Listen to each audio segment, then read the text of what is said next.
આપણે અત્યારે આવી ગયા છે સારંગપુરથી 60 કિલોમીટર દૂર ઘેલા સોમનાથ. જે ઘેલા સોમનાથ મહાદેવનું મસ્ત મંદિર છે.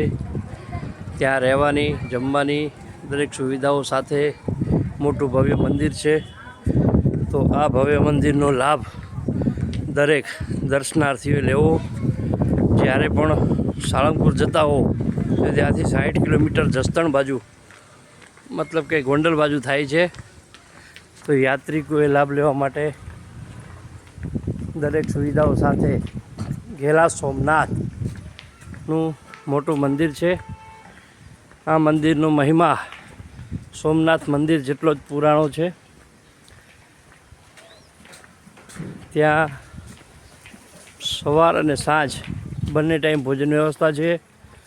દૂરથી આવેલા યાત્રિકો માટે રહેવાની વ્યવસ્થાઓ પણ છે.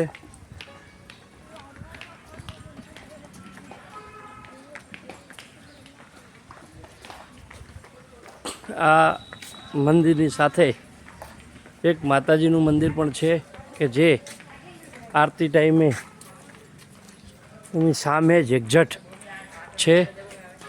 ત્યાં પણ અખંડ જ્યોત સામે પહાડ ઉપર કરવામાં આવે છે. એની આરતી પણ એની સાથે જ કરવામાં આવે છે.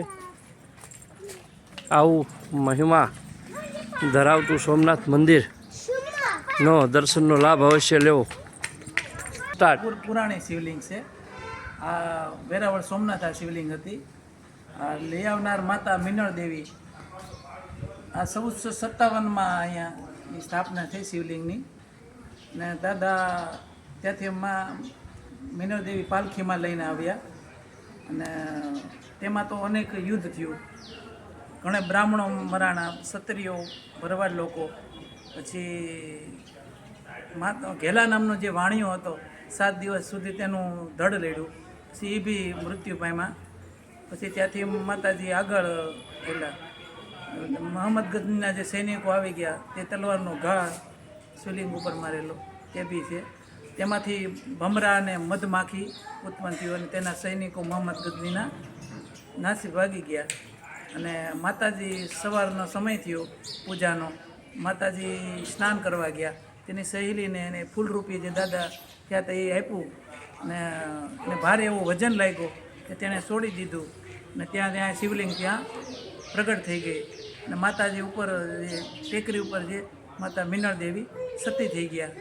આ બહુ પુરાણી શિવલિંગ છે, ઇતિહાસ સાથે જોડાયેલી છે. અહીંથી દૂરથી યાત્રિકો આવે તો વ્યવસ્થાઓમાં શું મળે છે યાત્રિકોને? ત્યાંથી જસદણથી બી બસ મળે છે. ત્યાંથી વિસિયાથીને બી આવવા માટે સુવિધા છે વાહનની. બરાબર. અને 2 ટાઈમમાં ભોજન પ્રસાદ છે. સવારે ચા પાણી અને રહેવાની વ્યવસ્થાઓમાં રહેવા માટે રૂમ છે બધી. મતલબ દૂરથી યાત્રિકો આવે તો બધી વ્યવસ્થાઓ સાથે મંદિરની વ્યવસ્થાઓ સારી. સુવિધા બધી ઉપલબ્ધ છે. બહુ ખૂબ ખૂબ સારું. સનાતન ધર્મને આપણે બધા આવી રીતે જાગૃત રાખવાના જ છે. બોલ શ્રી ઘેલા સોમનાથ મહાદેવની જય. હર હર મહાદેવ.